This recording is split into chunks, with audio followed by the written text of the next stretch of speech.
नमस्कार मित्रों, मैं एसवी भारद्वाज आपका एक बार फिर से स्वागत करता हूं। साप्ताहिक राशिफल में कल 20 तारीख से लेकर 26 मई तक की चर्चा करेंगे कन्या राशि कन्या लग्न के लिए। जैसा कि आप देख रहे हैं, कुछ अचानक होगा, कुछ खास होगा, परंतु कहां से आपको सतर्क रहना है उसकी भी चर्चा करेंगे। सप्ताह बहुत उत्तम है क्योंकि ज़्यादातर चंद्रमा का गोचर अगर देखें पूर्वा भाद्रपद, रेवती और भरणी नक्षत्र से भी होगा, जो कि शुभ ग्रहों के नक्षत्र हैं। गुरु, बुध और शुक्र के नक्षत्र से चंद्रमा का गोचर बहुत लाभकारी होता है। वैसे भी चंद्रमा छठे भाव से लेकर अष्टम भाव तक गोचर करेगा, ये भी उत्तम स्थिति बना रहा है। तो दोस्तों, आपको बताना चाहता हूँ, अगर आप पहली बार इस चैनल पर आए हैं, ये राशिफल चंद्रमा के गोचर के हिसाब से हुआ करता है, जिसमें ग्रहों और नक्षत्रों का प्रभाव समाहित करके हम आपके लिए राशिफल प्रस्तुत करते हैं। अंत में शुभ रंग, शुभ अंक, जेम स्टोन्स और उपायों इत्यादि की बात भी करते हैं, जिसे देखना सुनना मत भूलें।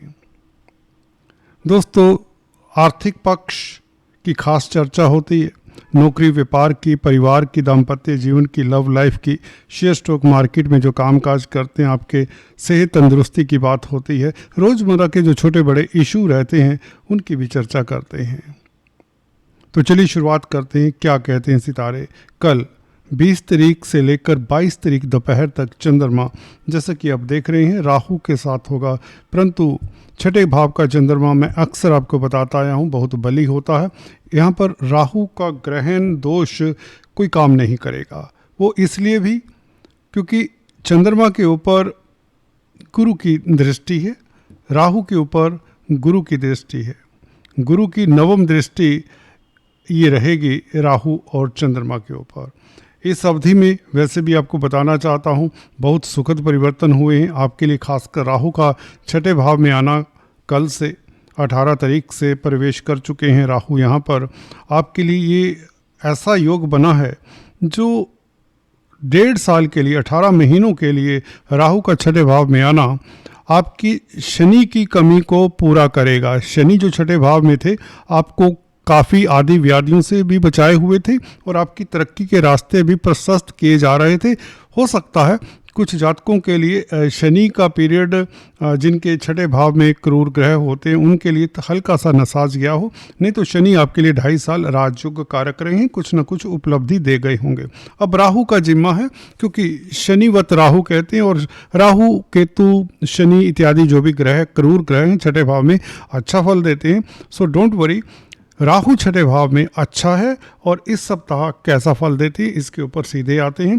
देखिए, कल से लेकर 22 तारीख दोपहर तक चंद्रमा राहु के साथ और गुरु से दृष्टि। गुरु देखिए आपके सुख भाव के मालिक है। सुख भाव भौतिक सुखों का भाव होता है, और चंद्रमा 11वें भाव के मालिक है। लाभ स्थान के मालिक का कॉन्टैक्ट एक तो सुख भाव से हो रहा है, एक सप्तम भाव के भी मालिक हैं गुरु। राहु तो कैटालिस्ट का ही कार्य करेगा, यहाँ पर आपको बताना चाहता हूँ। वैसे भी कल के दिन चंद्रमा पूर्व भद्रपद नक्षत्र में भी रहेगा, गुरु से भी दृष्ट है और गुरु के नक्षत्र में भी रहेगा। तो व्यापार के लिए समय अच्छा है, क्योंकि सप्तमेश है गुरु, और कहीं ना कहीं बैंकिंग प्रणाली से जुड़े हुए लोगों के लिए समय उत्तम है। अर्थव्यवस्था के लिए समय उत्तम है। किसी तरह का कोई एप्लीकेशन डालना है, कोई कंपटीशन लड़ना है, किसी प्रतिद्वंदी को नीचा दिखाना है, किसी तरह से कोई शत्रु से परेशान है तो उससे आपको पार पाना है, तो आप युक्ति से, राहु का मायने युक्ति से, डिप्लोमेसी से उसे हैंडल करें तो बहुत जल्दी सफलता मिलती है। कोर्ट कचहरी में भी आपको कोई शुभ समाचार मिल सकता है। और अगर आप कर्जे से परेशान हैं तो कर्जे को लेकर तो डेफिनेटली कोई सुखद समाचार मिलेगा, क्योंकि गुरु के नक्षत्र में 21 तारीख पूर्वा भाद्रपद नक्षत्र में, कल 20 तारीख है, हालांकि 21 तारीख को ये गुरु के नक्षत्र में होगा, तो ये बहुत अच्छा रहेगा। हाँ, 20 तारीख कल के दिन आपको स्वभाव में तेजी हो सकती है, उसका नियंत्रण रखना चाहिए। योगा मेडिटेशन जो करते हैं उनके लिए स्थितियाँ बहुत कंट्रोल में रहेंगी और सहज रहें।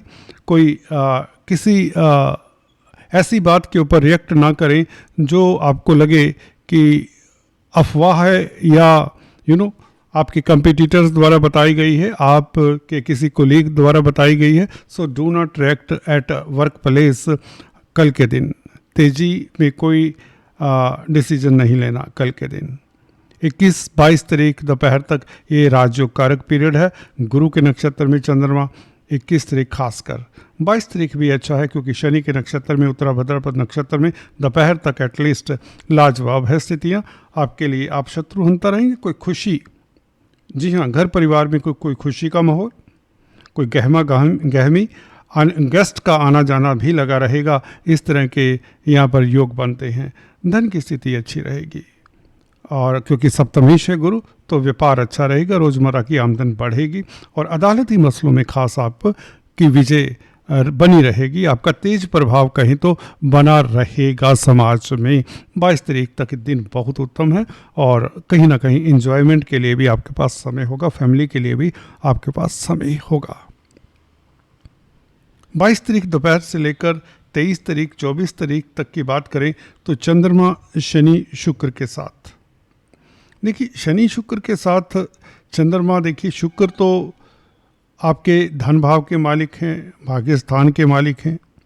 शुक्र के साथ चंद्रमा बैठे तो लाभ होता है, भाग्य के कारण लाभ होता है क्योंकि खुद चंद्रमा लाभ स्थान का मालिक है, 11वें भाव का मालिक है और शुक्र भाग्य स्थान का मालिक है। इन दोनों की युति सप्तम भाव में हो तो व्यापार से लाभ होता है। दाम्पत्य जीवन आपका बहुत अच्छा, लव लाइफ आपकी बहुत उत्तम और फैमिली के साथ, कुटुंब के साथ खासकर 22 तारीख दोपहर से लेकर 23 तारीख तक रात्रि तक बहुत अच्छा समय बीतेगा। क्वालिटी टाइम आप अपने परिवार के लिए बिताएंगे। घर परिवार में फिर से यहाँ पर मेहमानों का आना जाना हो सकता है। अदालती मसलों में जीत होती दिखती है और कहीं ना कहीं आपकी रोज़मर्रा की आमदन की बढ़ोतरी भी दिखती है। शेयर स्टॉक मार्केट वालों के लिए समय उत्तम रहेगा क्योंकि लाभेश चंद्रमा का संबंध भाग्येश शुक्र के साथ हो रहा है, सप्तम भाव में हो रहा है।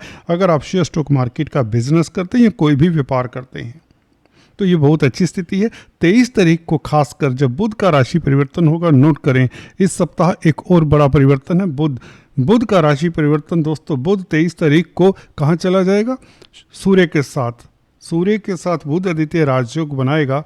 लग्नेश का भाग्य स्थान में आना, कर्म स्थान का मालिक बनकर सूर्य मित्र के साथ गोचर करना, बुध का यहाँ पर आ जाना, कब से? 23 तारीख से बुध यहाँ पर आ जाएंगे और 23 तारीख को आपको बता दें भाग्य आपका साथ देने वाला है। घर परिवार में माहौल उत्तम और कहीं कन्या संतान से कोई खुशी का समाचार मिल सकता है। बुध कन्या संतान के कारक है। व्यापार से कोई खुशी का समाचार मिल सकता है। अगर व्यापारी हैं कुछ ना कुछ खास होगा।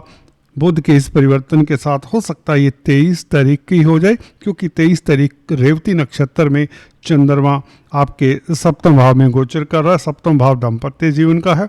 दाम्पत्य जीवन भी बहुत सुखद रहेगा। व्यापार में खासकर 23 तारीख को मुझे लगता है कोई खास उपलब्धि आपको मिल सकती है। बिजनेस में कोई बड़ी डील आप क्रैक कर सकते हैं। अगर आप कंप्यूटर IT लाइन के क्षेत्र में, अब 23 तारीख से स्थितियाँ आपके लिए बहुत बेहतर रहने वाली हैं। अगर आप पेट्स में डील करते हैं, कमीशन का कामकाज करते हैं, ब्रोकरेज का कामकाज करते हैं, कोई मिडल मैन है, इस तरह के लाइजनिंग का कामकाज करते हैं, लैपटॉप्स, कंप्यूटर्स, इस तरह के बिजनेस में, electronic gadgets, digital marketing, commerce, industry, engineer, doctor, chartered accountant, इस तरह की लाइन वालों के लिए अब मार्ग खुल रहा है दोस्तों 23 तारीख से और बहुत उपलब्धियां मिलने वाली है इस तरह के कामकाज में। जनसाधारण के लिए भी दिन इसलिए अच्छा होने वाला है 23 तारीख को बुध क्योंकि मित्र क्षेत्रीय हो जाएगा। एक तो भाग्य स्थान में भाग्यशाली आप हो जाएंगे। एक जो तनाव है, ये जो स्ट्रेस है बुध के कारण बना हुआ, देखिए बुध बता रहा हूँ, पहले भी बता रहा हूँ, मंगल की राशि में अच्छा फल नहीं देते। खासकर उनके लिए तो ये निश्चित है जिनकी बुध की दशा अंतरदशा, ये बुध मंगल से दृष्ट है कुंडली में। स्वभाव में तेजी, खिन्नता, भय, चिंता, दिमाग में एक आक्रोश वो रहा होगा। तो चलिए एनीवेज जो बीत गया बिसार दें। योगा मेडिटेशन का फिर भी ऐसे बुध के लिए आपको सहारा लेते ही रहना चाहिए और बुध के दान करते रहना चाहिए। खासकर छोटी कन्याओं को, गरीब कन्याओं को बिस्किट इत्यादि देते रहें और विष्णु भगवान की शरण में रहें। लॉर्ड कृष्णा, भगवान कृष्ण, जी हाँ दोस्तों, की शरण में रहें तो भी उत्तम रहेगा। ओम विष्णवे नमः इस मंत्र का जाप कर लिया करें, बेहतर रहेगा। 23 तारीख तक तो ये स्थिति थी। बुध आगे चले जाएंगे। चंद्रमा अकेले 24-25 तारीख को दोपहर बाद यहाँ पर पहुँचेंगे 24 तारीख अष्टम भाव में, मेष राशि में, मंगल की राशि में। देखिए, चंद्रमा अष्टम भाव का हो तो मैं एडवाइस किया करता हूँ, आपको कोई बड़ा कार्य नहीं करना चाहिए, कोई बड़ी कमिटमेंट नहीं करनी चाहिए, किसी को बिना मांगे सलाह नहीं देनी चाहिए, या किसी के झगड़े से दूर रहना चाहिए। 24 तारीख दोपहर बाद 1:48 से चंद्रमा अष्टम भाव में जैसे ही आता है, बस ये निदान है आपके लिए। और अदरवाइज भी अगर आपको यात्रा करनी है लंबी, तो आपको 25 तारीख या 24 तारीख यात्रा के लिए ओके है, सुबह यात्रा आप कर सकते हैं। आप 25 तारीख यात्रा करना चाहते हैं तो विष्णु भगवान की आराधना करें, लॉर्ड शिवा की आराधना कर सकते हैं, या अपने इष्ट देव की आराधना करके प्रस्थान कर सकते हैं। थोड़ा सा दही खाकर बाहर जाएं, गुड़ खा लें तो बहुत अच्छा, बिकॉज सूर्य का फल भी आपको उत्तम मिलेगा। तो ये 24-25 तारीख कुछ इस तरह से निकलेंगे। रूटीन के कार्यों के लिए अच्छा है, आपकी इंट्यूशन पावर अच्छी रहेगी। अष्टम भाव में जब चंद्रमा हो, 11वें भाव का मालिक हो, तो अचानक से लाभ के योग बनते हैं। लॉटरी व्यापार के लिए, शेयर मार्केट के लिए, खासकर अगर देखें 25 तारीख बेहतर है। 25 तारीख भरनी नक्षत्र में, जो कि भाग्यस्थान का मालिक है शुक्र, उसका नक्षत्र है भरनी नक्षत्र। तो 25 तारीख धन भाव का भी मालिक है शुक्र, धन आने के योग बनते हैं। अचानक से लॉटरी, शेयर बाजार वालों के लिए समय उत्तम हो सकता है, परंतु जिन्होंने रिस्क लेना है वह अपनी कुंडली का एनालिसिस ज़रूर करवा लिया करें, बिकॉज कई बार होता है लेने के देने पड़ जाते हैं। गोचर कुछ और कहता है, चंद्रमा कुछ और कहता है, आपकी दशा अंतरदशा का भी तो इतना गहरा रोल होता ही है दोस्तों। चलते चलते लक्की नंबर, लक्की कलर, जेम स्टोन्स की बात करें दोस्तों। लक्की नंबर की बात करें तो आपके लिए इस अवधि में 26 तारीख तक 3, 12, 21 जेम स्टोन्स आपके लिए बनता है दोस्तों। ओपेल, जो कि शुक्र का स्टोन है, अक्सर बताता आया हूँ। अगर आप डायमंड अफोर्ड कर सकते हैं तो नथिंग लाइक इट, इससे भाग्य आपका साथ देता है और लव लाइफ बेहतर रहता है, धन की स्थिति उत्तम रहती है, पारिवारिक स्थितियाँ उत्तम रहती हैं। बुध का स्टोन तो आपको धारण करना ही चाहिए। बुध का स्टोन पन्ना होता है, ग्रीन कलर का स्टोन होता है। इसको धारण करने से व्यापार में, कैरियर में उन्नति होती है। व्यापार के कारक हैं, कैरियर के मालिक हैं, आपकी कुंडली में 10th लॉर्ड हैं। अगर कैरियर में अवरोध आते हैं, ये कॉन्फिडेंस में कमी है, कहीं ना कहीं पब्लिक स्पीकिंग में कमी है, कोई ना कोई स्पीच आपकी प्रभावित रहती है, कॉन्फिडेंस में कमी रहती है, परेशानी हो जाती है, नर्वसनेस हो जाती है, तो आपको पन्ना धारण करना चाहिए। नहीं तो बुधवार के दिन ग्रीन दाल, मूंग साबुत दाल पक्षियों को डालते रहें और डॉग्स को फीड करते रहें, कुत्तों को फीड करते रहें, स्ट्रे डॉग्स को, तो भी बुध अच्छा होता है। विष्णु भगवान की शरण में रहें। ओम विष्णवे नमः इस मंत्र का जाप करते रहा करें। तो अगर आपकी बुध की दशा अंतरदशा है, कन्याओं की का आदर करें, महिलाओं का आदर करें। इसके अलावा आपके लिए कोई स्टोन नहीं बनता। पन्ना, ओपेल और डायमंड, मोटे तौर से ये स्टोन बनते हैं। बुध के बारे में मैं एक बताया करता हूँ, स्टोन के बारे में, पन्ने के बारे में। अगर बुध आपका कुंडली में, बर्थ चार्ट अगर आपको मालूम है, अगर बुध जुपिटर के साथ है, गुरु के साथ है, जुपिटर और बुध दोनों मित्र नहीं हैं, गुरु और बुध दोनों मित्र नहीं हैं, इसलिए आपको फिर ये स्टोन नहीं धारण करना चाहिए। उसके स्थान पर आपको बुध की वस्तुओं का, ग्रीन वेजिटेबल्स का बुधवार के दिन दान करते रहना चाहिए। और कन्याओं का, किन्नरों का आशीर्वाद लेते रहना चाहिए, विडोज का आशीर्वाद लेते रहना चाहिए। मामा पक्ष बुआ बहन बेटी से बनाकर रखना चाहिए। और ग्रीन जो वस्त्र है वह धारण नहीं करने चाहिए। किन्नरों को ग्रीन वस्त्र दान देने चाहिए। अगर बुध आपका 9th हाउस में, 12th हाउस में, तब भी यही स्थिति बनती है कि आपको पन्ना नहीं धारण करना। रेस्ट आज इतना ही दोस्तों। Please stay tune, do subscribe, like and share. Thanks for watching this video. God bless you all.